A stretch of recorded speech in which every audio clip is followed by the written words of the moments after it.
Hello and welcome to Hard Coded. आज हम LeetCode biweekly contest 175 discuss करेंगे। तो चलिए इसकी पहली प्रॉब्लम से स्टार्ट करते हैं। इस प्रॉब्लम में हमारे पास एक स्ट्रिंग है एस, जो कंसिस्ट करती है इंग्लिश लेटर्स को और स्पेशल कैरेक्टर्स को, और हमारे को इस पे दो ऑपरेशन अप्लाई करने हैं। पहले ऑपरेशन में हमारे को इसे के लोअर केस लेटर्स को रिवर्स करना है और उन्हें वहीं पे प्लेस करना है जहाँ पे पहले लेटर्स थे, और यही सेम चीज़ हमारे को उसके स्पेशल करेक्टर्स पे भी अप्लाई करनी है, और एंड में हमारे को रिजल्टिंग स्ट्रिंग को रिटर्न करना है। तो चलिए इस प्रॉब्लम का वॉक थ्रू कर लेते हैं। इसे कॉपी कर लेते हैं।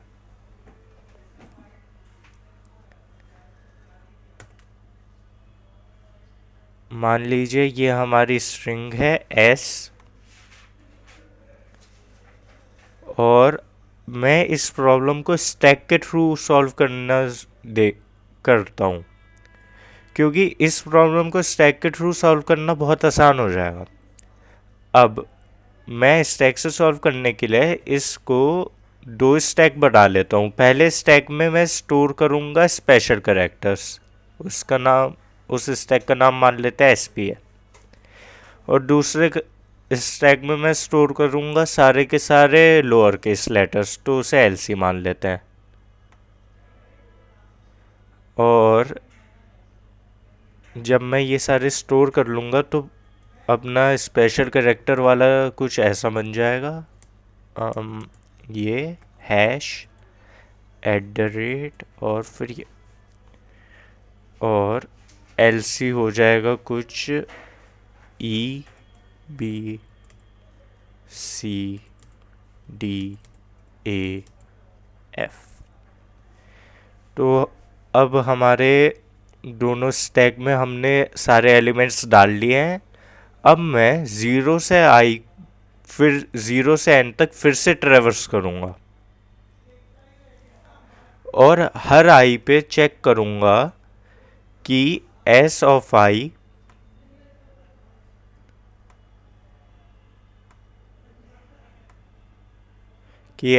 क्या स्पेशल करेक्टर है या फिर वो लोअर केस करेक्टर है। अगर वो स्पेशल करेक्टर हुआ तो मैं एसपी में से आखिरी एलिमेंट पॉप कर दूंगा और आंसर में अपेंड कर दूंगा।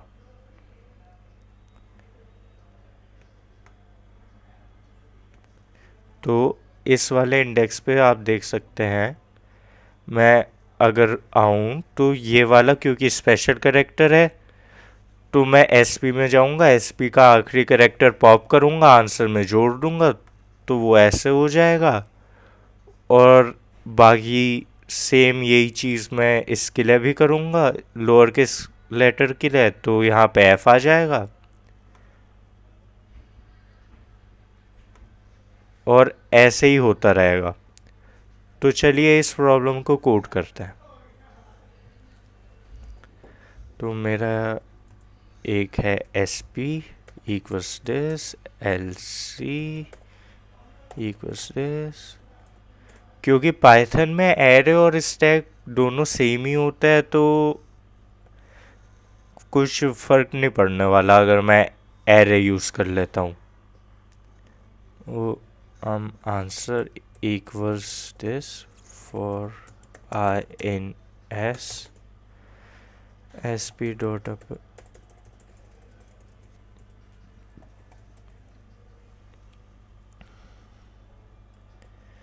if ord of I greater than equals to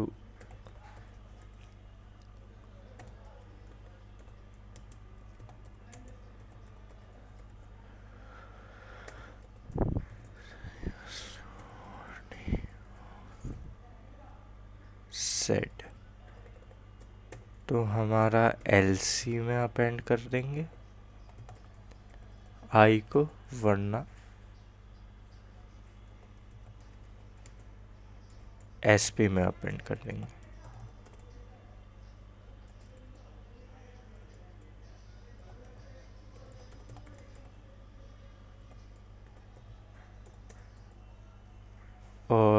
अब मेरे को क्योंकि ट्रेवर्स ही करना है तो मैं वापस से यही लूप पे लगा देता हूँ। सेम कंडीशन रहेगी, बस इस बार पॉप होएगा। तो answer L C dot pop, और यहाँ पे भी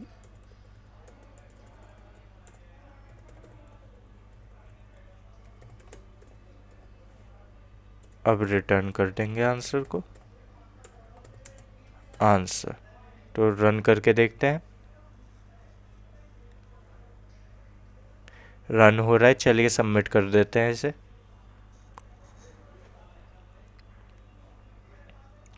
ओके, सबमिट हो रहा है। तो इस कोड की टाइम कॉम्प्लेक्सिटी के बारे में बात करते हैं। इस कोड की टाइम कॉम्प्लेक्सिटी होगी ओ ऑफ एन, क्योंकि मैं इसमें दो बार स्ट्रिंग को ट्रेवर्स कर रहा हूँ तो वो 2n होगी, और O of 2n O of N ही होती है। और इस कोड की टाइम स्पेस कॉम्प्लेक्सिटी होगी ओ ऑफ एन, नहीं ओ ऑफ 2n, क्योंकि इसमें मैं दो तो है, इसमें मैं एक तो एरे बना रहा हूँ पूरी एस लेंथ का, और एक आंसर और बना रहा हूँ, तो वो ओ ऑफ 2n हो जाएगी स्पेस कॉम्प्लेक्सिटी। तो चलिए इसकी दूसरी प्रॉब्लम पे चलते हैं। ओके, इस प्रॉब्लम में हमारे पास एक पॉजिटिव इंटीजर एरे है नम्स, और उस एरे पे इन्होंने एक फंक्शन डिफाइन किया हुआ है नॉन पॉजिटिव, जो दो आर्ग्यूमेंट लेता है नम्स और की, और रिटर्न करता है minimum number of operation required to make every element of nums non positive. और हम एक ऑपरेशन में ith एलिमेंट को रिड्यूस करेंगे बाय k, और हमारे को रिटर्न करनी है मिनिमम वैल्यू ऑफ k जब ये कंडीशन ट्रू हो रही हो। तो चलिए इस प्रॉब्लम का वॉक थ्रू कर लेते हैं।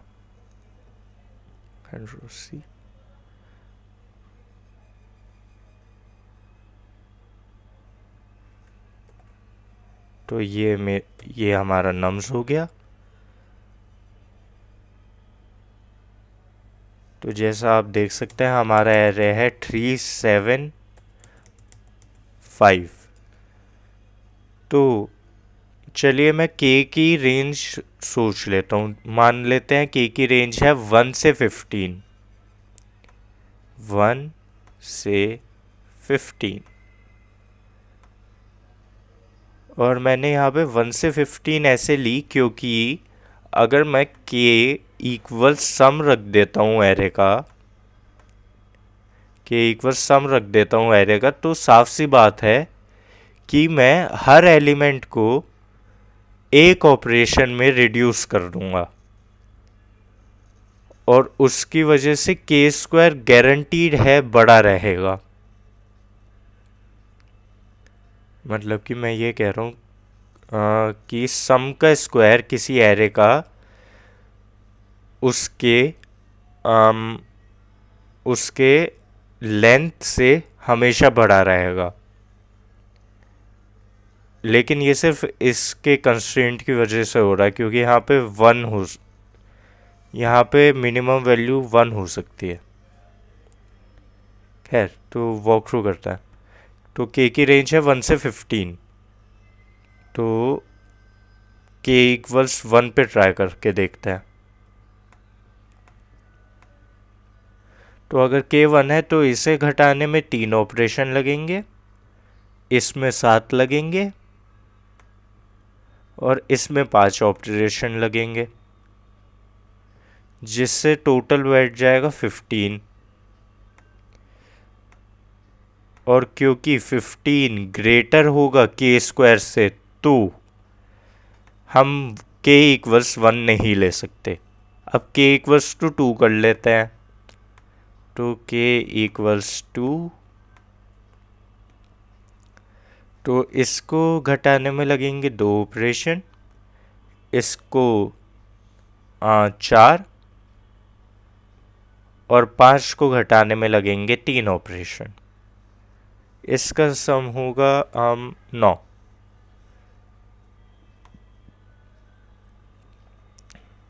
इसका सम होगा 9, और क्योंकि 9 के स्क्वायर से बड़ा है तो हम k इज इक्वल्स टू 2 भी नहीं ले सकते। तो चलिए अब 3 क्लियर करते हैं। तो अगर मैं 3 क्लियर करूं तो पहले पे एक ऑपरेशन लगेगा, दूसरे में 3 ऑपरेशन लगेंगे, और पांचवे में 2 ऑपरेशन लगेंगे, और इसका सम होगा 6, जो कि इस बार के स्क्वायर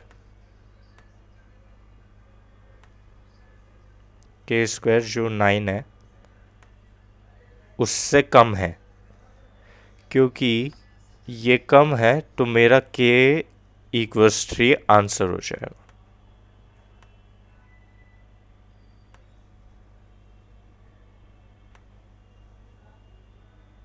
ये मेरा आंसर हो जाएगा। तो चलिए इसका ब्रूट फोर्स कोड लिखते हैं। ब्रूट फोर्स कोड लिखने के लिए हमें और कुछ नहीं चाहिए। चलो, फॉर आई इन रेंज, इसे k कर देते हैं, k in range 1, sum nums +1, 1 for j in nums c cost plus equals j by k, और 1 if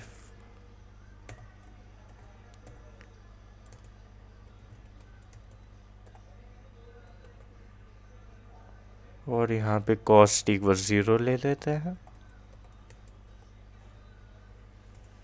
यहाँ पे मैंने ये वाली चीज़ इसलिए लिखी है क्योंकि ऐसा भी हो सकता है, मान लीजिए 7 है, इसमें 7 है और 7 को मेरे को 3 से घटाना है हर बार, तो उसे नॉन नेगेटिव बनाने में मिनिमम नंबर ऑफ ऑपरेशन मेरे को लगेंगे 3। जैसा आप देख सकते हैं, पहली बार घटाया वो 4 हुआ, दूसरी बार घटाने पे वो 1 बचेगा, फिर तीसरी बार घटाने पे वो -2 होगा। तो 3 ऑपरेशन लगे मेरे को। ये लाइन मैंने इस वजह से, ये इतना मैंने इस वजह से लिखा है। तो चलिए अब देखते हैं, ये कंडीशन वेरीफाई हो जाती है तो रिटर्न कर देंगे, वरना आगे बढ़ जाएंगे। तो k square greater than equals to cost, then return k। चलिए रन करके देखते हैं इस कोड को। ठीक है, रन हो रहा है, सबमिट करके देखते हैं।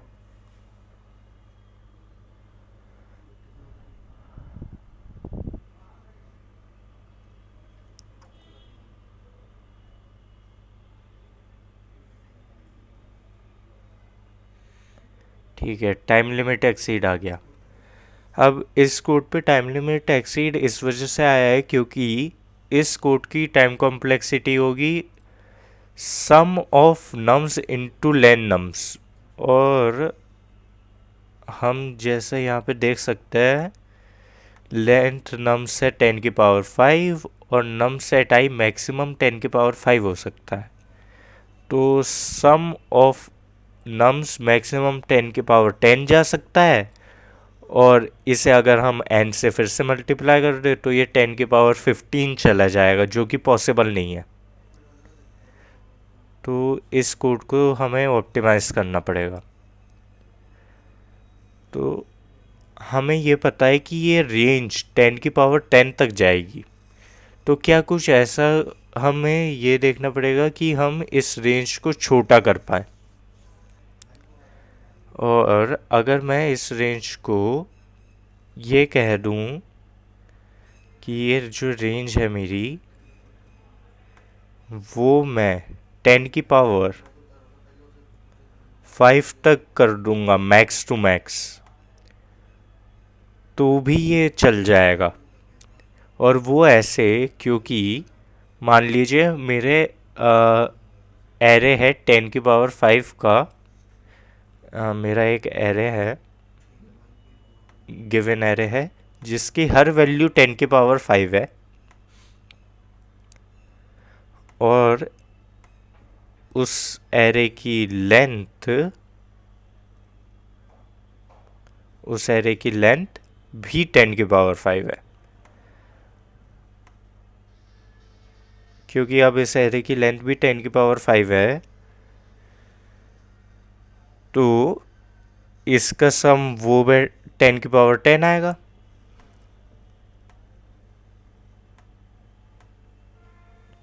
और ये हमारे वर्स्ट केस कंडीशन थी।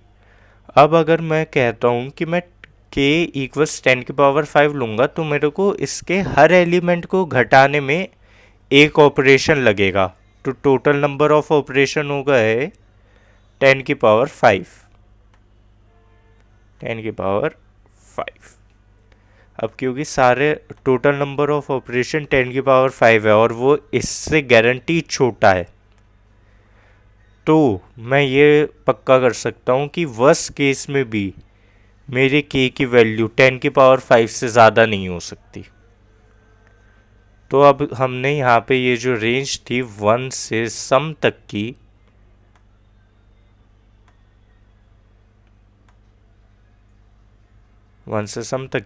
उसे हमने घटा के 1 से 10⁵ तक कर दिया है वर्स्ट केस के लिए। वर्स्ट केस नहीं, बल्कि हम सब हर केस में अब 1 से 10⁵ तक ही जाएंगे। तो लेकिन ये कोड अभी भी नहीं चलेगा, क्योंकि अगर हम हर के लिए चेक करने गए तो ये अभी भी 10⁻10 ऑपरेशन होंगे। तो इसे घटाने के लिए हमारे को एक ऑब्जर्वेशन देखनी पड़ेगी।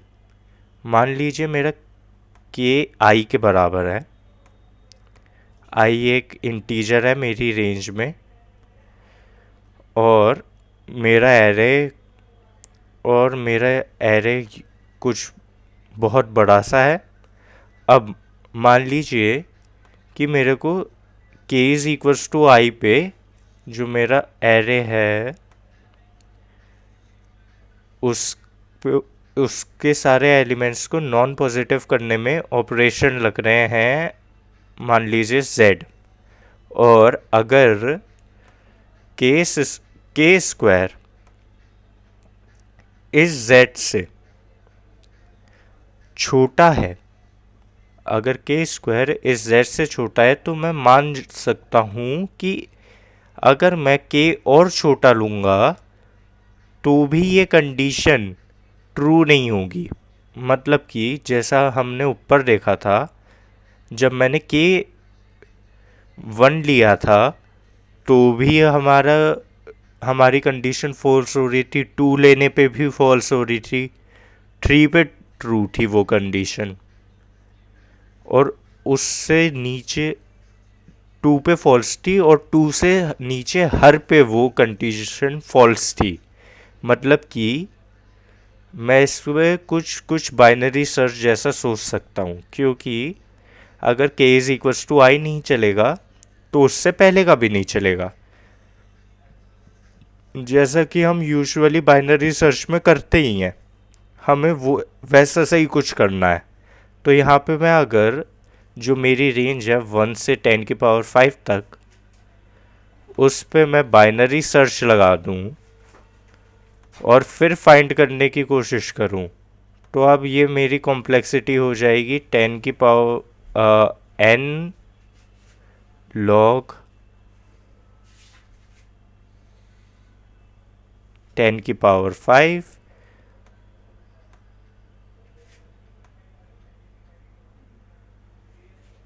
n log 10⁵ हो जाएगी, और ये पक्का चल जाएगा।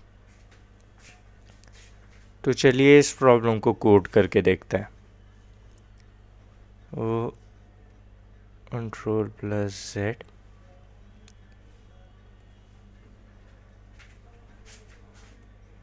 तो मेरी बाइनरी सर्च की लिमिट्स तो मेरे को पक्का पता है, वो वो होंगी l इक्वल्स 1, और जैसा मैंने कहा मैं h को ले लूँगा 10⁵,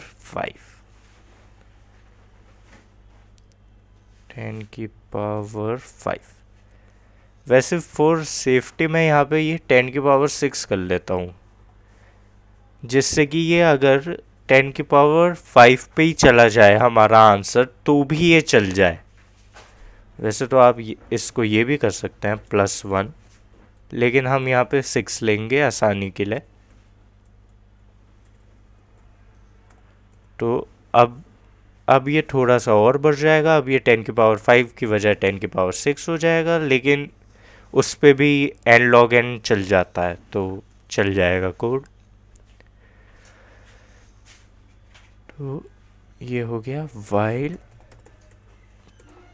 l less than equals to h।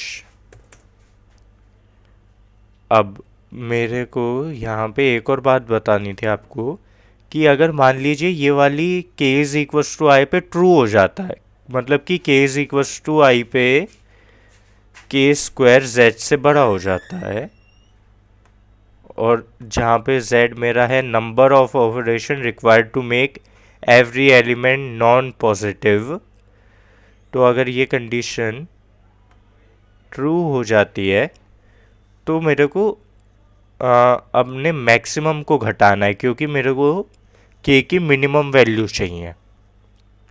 तो इस वजह से मैं यहाँ पे h को डिक्रीज कर दूंगा, और इस वाली कंडीशन पे जहाँ पे वो पॉसिबल नहीं था वहाँ पे मैं अपने l को इंक्रीज कर दूंगा।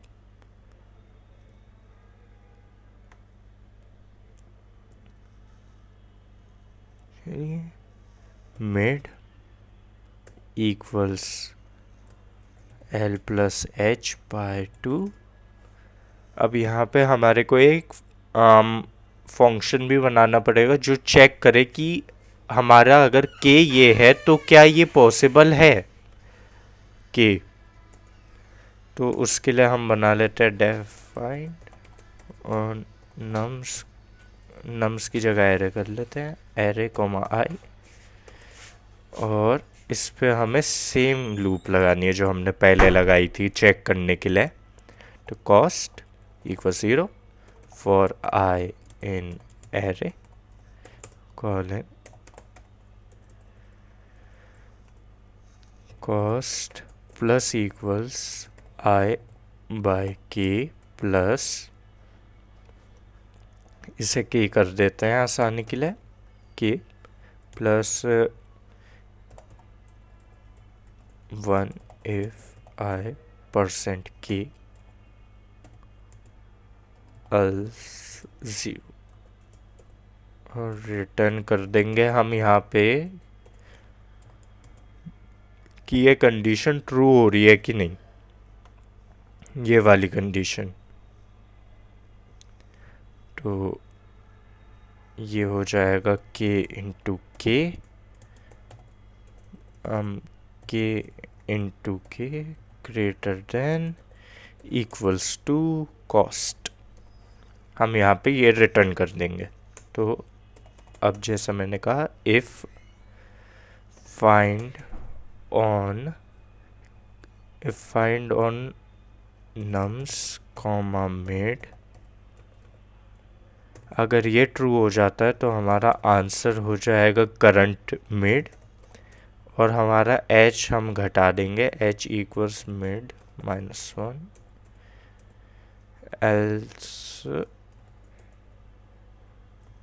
Else l equals mid +1। और अब यहाँ पे आंसर ले लेते हैं, आंसर को इनिशियली इन्फिनिटी रख देते हैं और रिटर्न कर देते हैं आंसर को। तो चलिए रन करके देखते हैं इसे। ठीक है, रन हो रहा है, चलिए सबमिट करते हैं।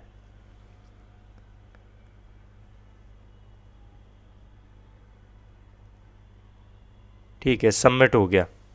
तो इस कोड की टाइम कॉम्प्लेक्सिटी जैसा मैंने आपको बताया था, ये है n log 10⁶। आप चाहे तो इसे 10⁵ भी रख सकते हैं यहाँ पे, और फिर भी ये सबमिट करके देख लेते हैं एक बार।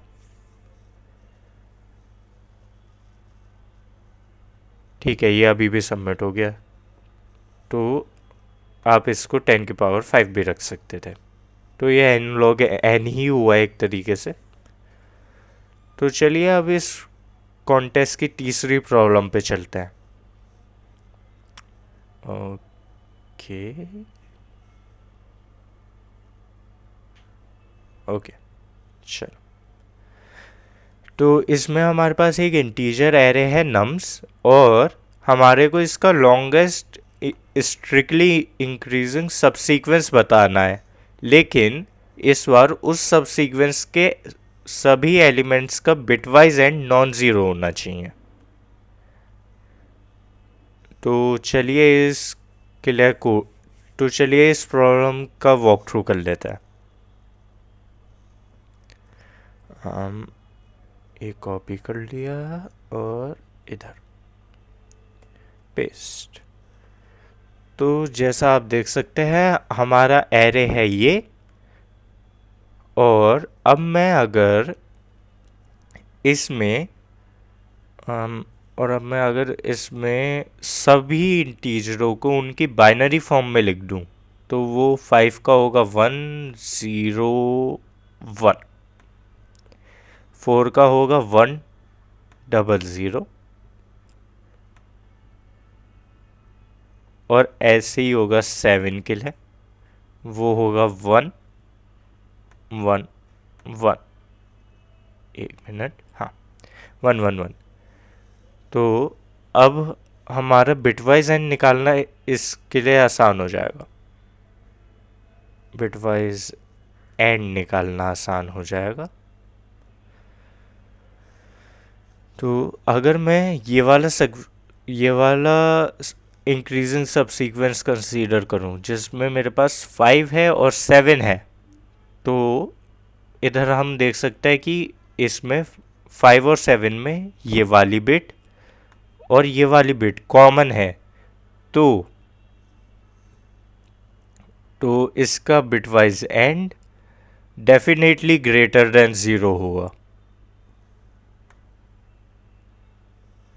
और सिमिलरली अगर मैं ये 4 7 लूँ, ये सीक्वेंस 4 और 7, तो आप देख सकते हैं इसमें ये वाली दोनों बिटें कॉमन है, तो इसका भी बिटवाइज एंड ग्रेटर देन 0 रहेगा। तो जो मेरी कंडीशन है कि मेरा हर एलिमेंट जो भी मैं सब सीक्वेंस कंसीडर कर रहा हूँ उसके हर एलिमेंट का अगर मैं बिटवाइज एंड ले दूँ तो वो 0 से बड़ा होना चाहिए। वो कंडीशन हम ऐसे टैकल कर सकते हैं कि हम हर ऐसे एलिमेंट को अलग करके दूसरे एरे में ले लें, हर एलिमेंट को अलग करके दूसरे एरे में ले ले जिसमें ith बिट ओपन है। मतलब कि मान लीजिए ये मेरा एरे है 5 4 7 6 8, कर लेते हैं इसे 5 4 7 6 और 8। मान लीजिए ये मेरा गिवन एरे है, और मैं इसमें i इक्वल्स 4 रख देता हूँ। तो पहले सबकी बाइनरी रिप्रेजेंटेशन लिख देता है। 5 की 1 0 1, 1 0 0 4 की, 7 की 1 1 1, 6 की 1 1 0, और 8 की होगी 1 0 0 0।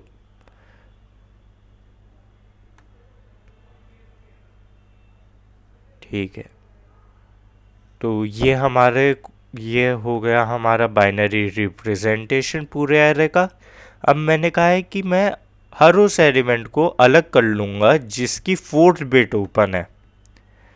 तो यहाँ पे 8, सिर्फ 8 ऐसा है जिसकी 4th बिट ओपन है, और ये मैंने अलग कर लिया, अपने अलग एरे में ले लिया। अब इस एरे का मैं LIS लूँगा, तो ये मेरा एरे हो गया जिसमें अब मेरे पास सिर्फ 8 है। और अब मैं अगर इसका LIS लेता हूँ तो वो तो साफ साफ है 1 आ जाएगा। लेकिन अब अगर मैं के i=3 ले लेता हूँ तो मेरे एरे में अब एलिमेंट्स होंगे 5 4 6 5 4 7 6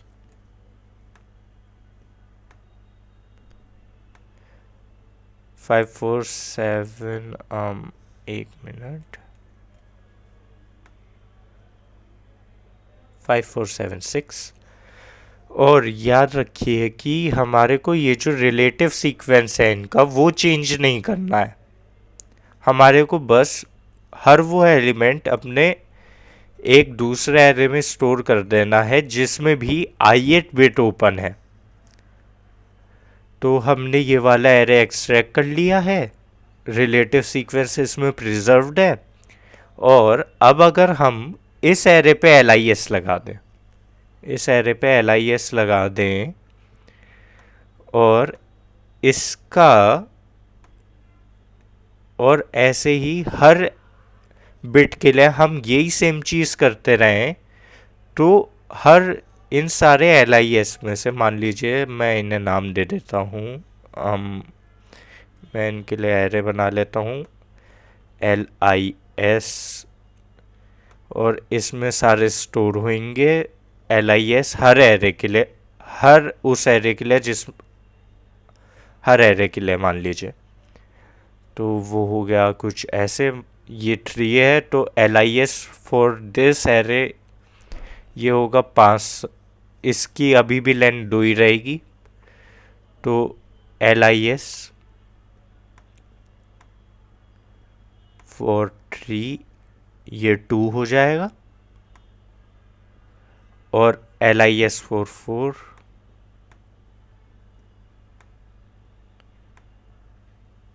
ये मेरा 1 हो जाएगा। और अब अगर मैं इस एरे जिसमें सारे ये के सारे LIS स्टोर्ड है उसका मैक्सिमम ले लूँ तो मेरा आंसर आ जाएगा, और इस केस में वो 2 होगा। इस केस में एक मिनट चेक कर लेते हैं क्या होना चाहिए। इस केस में वो हाँ, इस केस में वो 2 ही है, क्योंकि अगर यहाँ पे वैसे एक और सब सीक्वेंस बन रहा है जिसकी लेंथ, लॉन्गेस्ट इंक्रीजिंग सब सीक्वेंस बन रहा है जिसकी लेंथ 2 से ज़्यादा है, लेकिन उसका बिटवाइज एंड 0 होगा। वो है 5 7 8 या फिर 5 6 8 भी कर सकते हैं, जो चाहे वो कर लेता है। तो क्योंकि 8 में ये तीनों बिट 0 है और 5 में चौथी बिट 0 है इन सब इंटीजर्स के लिए, तो अगर मैं अल्टीमेटली इन सब का बिटवाइज एंड लूँगा तो वो 0 बनेगा, जिस वजह से मैं ये कंसीडर नहीं करूँगा। तो हमारे को पता चल गया कि हमारे को जो बिटवाइज एंड है उससे कैसे टैकल करना है। उससे टैकल करने के लिए हम हर i8 बिट के लिए चेक करेंगे और हम स्टोर कर देंगे हर उस एलिमेंट को जिसमें i8 बिट ओपन है, और फिर उस सीक्वेंस पे हम LIS चेक करेंगे। फिर हम उन सभी LIS में से अपने मैक्सिमम को आंसर समझ के रिटर्न कर देंगे। तो चलिए इसे कोड करते हैं। तो पहले एक आंसर वेरिएबल ले लेते हैं और इसे 0 कर देते हैं। अब जैसे मैंने कहा, मैं सभी के सारे बिट्स चेक करूँगा। तो इंटीजर लिमिट देख लेते हैं एक बार, इसमें कहाँ तक की है, 10 की पावर 9, और 10 की पावर 9 2 की पावर 30 के अराउंड होता है। तो मैं यहाँ पे रेंज चलाऊँगा 0 से 30 तक। तो 0 फॉर I इन रेंज 0, 31, 0, 1। तो अब हमारे ith इंडेक्स पे हमारे को सारे इंटीजर्स को अलग करना है। तो कर नाम का एक एरे ले लेते हैं for I in nums if I and 1 I। अगर ith बिट ओपन है मेरे, नहीं ये आई नहीं ले सकते, फिर इसे जे ले लेते हैं। तो मैं कह रहा था अगर मेरे जेथ एलिमेंट में ith बिट ओपन है तो मैं इसे कर में अपेंड कर लूँगा।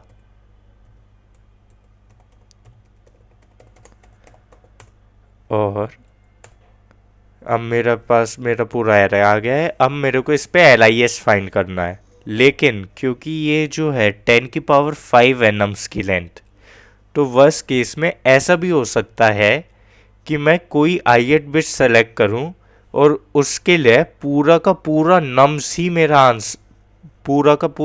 ही मेरा कर एरे में आ जाए। और फिर अगर मैं उस पे अपना जो हमारा DP वाला मेथड है LIS फाइंड करने का वो लगाऊंगा तो वो डेफिनेटली टाइम लिमिट एक्सीड कर देगा। तो उससे बचने के लिए हम LIS का बाइनरी सर्च वाला मेथड अप्लाई करेंगे। अब वो मेथड होता है, हम इसी एरे के लिए बात कर लेते हैं 5476 की। तो उस वाले मेथड में हम कुछ ऐसा करते हैं, हम एक एरे ले लेते हैं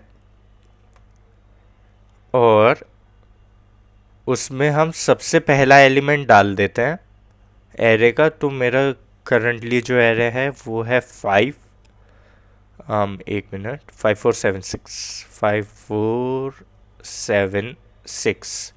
तो हम उसमें कुछ ऐसा करते हैं कि हम उसमें सबसे पहला एलिमेंट पहले एरे में डाल देते हैं। तो मैंने 5 डाल दिया। अब हम चेक करते हैं जो नेक्स्ट एलिमेंट आया है क्या वो मेरे इस एरे के लास्ट एलिमेंट से बड़ा है कि नहीं। अब क्योंकि यहाँ पे 5 है, ये 4 है, तो 4 5 से तो बड़ा होता नहीं है। तो हम इसको दूसरे एरे में स्टोर करेंगे। वो हो गया ऐसा। और अब हम 7 पे बढ़ जाएंगे। अब 7 पे बढ़ने पे ये होगा कि हम फिर से सेम चीज़ चेक करेंगे दोनों के लिए। तो हम पहले इस पे चेक करेंगे, हाँ 7 इससे बड़ा है, तो हम 7 को अपेंड कर देंगे। सिमिलरली इसमें भी वही होएगा। अब हम आएंगे 6 पे। तो हम देखेंगे कि जो 6 है वो 7 से तो बड़ा है नहीं, लेकिन वो 5 से बड़ा है। तो अब एक और नया एरे बनेगा जो होगा 5 6। और यहाँ पे 4 7 से तो वो बड़ा, यहाँ पे भी वो बड़ा नहीं है, तो यहाँ पे भी हम यही करेंगे, ये 4 6 हो जाएगा। लेकिन अब क्योंकि ऐसे एरे बनाना बहुत बड़ा प्रोसेस हो जाएगा, मतलब ये हमारी जो हमने ऑप्टिमाइज़ करने की कोशिश की थी टाइम कॉम्प्लेक्सिटी को, वो ऑप्टिमाइज़ नहीं करेगा। तो हम ये जो कर रहे हैं कि हम जो ये स्टोर कर रहे हैं नए नए एरे में, वो हम ऐसे नहीं करेंगे। वो हम इसके लिए हम दूसरी चीज़ अप्लाई करेंगे। उसके लिए हम ये करेंगे कि हमारा जो प्राइमरी एरे है, जो ये वाला जो एरे है, प्राइमरी एरे है हमारा, हम इसी में ये सारे चेंजेस करते रहेंगे। मैं एक बार आपको कोड करके दिखाता हूँ। ये एरे मान लेते हैं L, उसमें कर एज 0 डाल देते हैं। और एक बात याद रखिएगा, ऐसा भी हो सकता है कि हमारा पूरे नम्स में ऐसा कोई एलिमेंट है ही नहीं जिसमें ith बिट ओपन हो। तो ये यहाँ पे इंडेक्स का एरर ना दे दे, इस वजह से हम यहाँ पे कंडीशन लिख लेते हैं, लेन कर डबल इक्वल 0 कंटिन्यू। ठीक है, तो अब हम इसके लिए लिखते हैं, तो ये हो गया। अब for I in range 1 comma len कर। ठीक है, नाउ अगर मैंने जैसे कहा l at -1 less than cur at i, तो हम डायरेक्टली अपेंड कर देंगे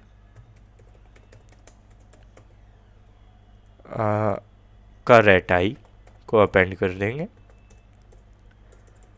और वरना हम जो है L at I D X equals कर देंगे, कर एट आई कर देंगे।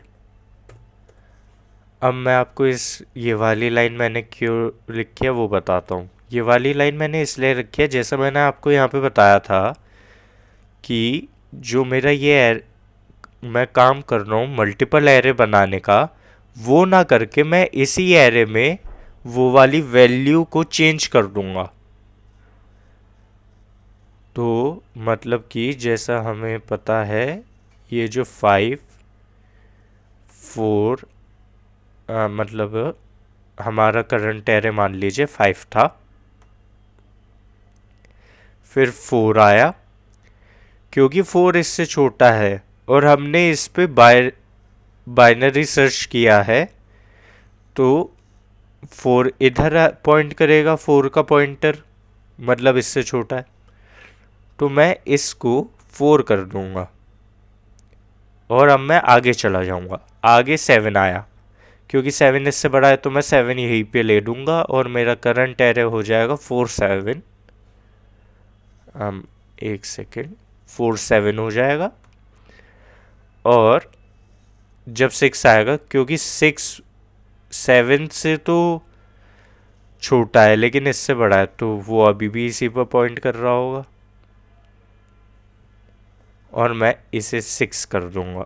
नहीं, वो अभी इस पे पॉइंट करेगा और मैं इसे 6 कर दूंगा।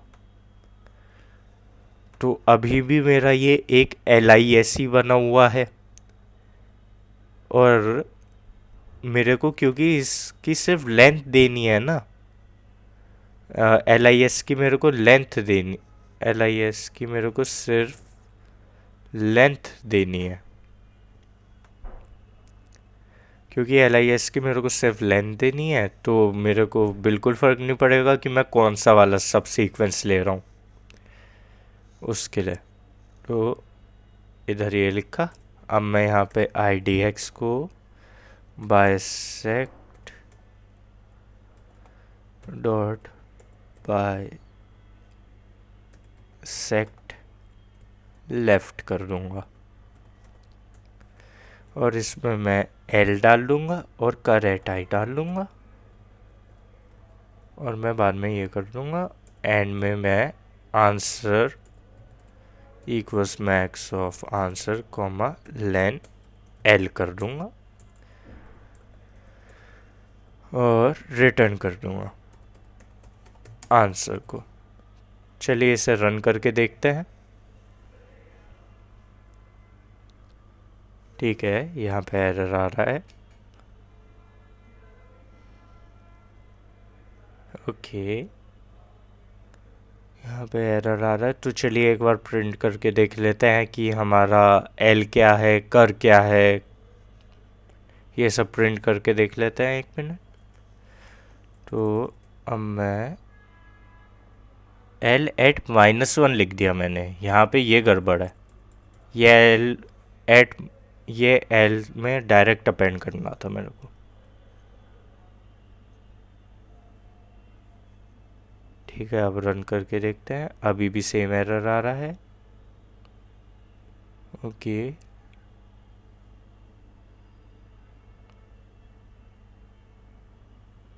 पहले प्रिंट करवा के देखता है कर को। प्रिंट कर।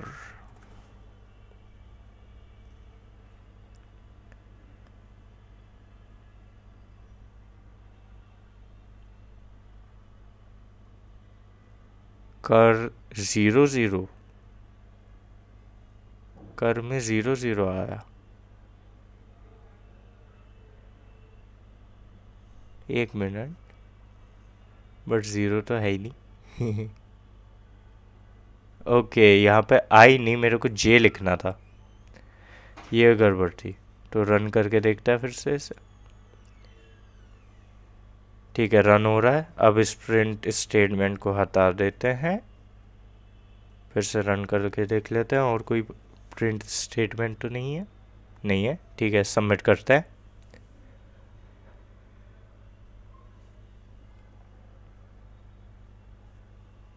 ठीक है, ये सबमिट हो गया।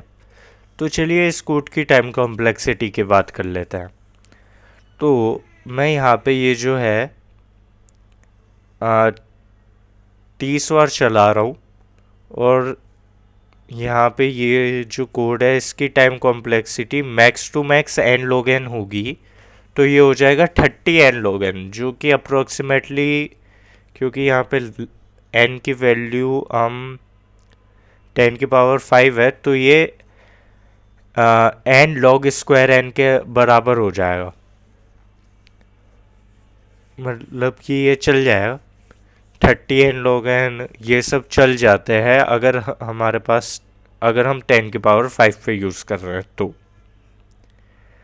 तो इस कोड की फाइनल टाइम कॉम्प्लेक्सिटी होगी 30 n log n।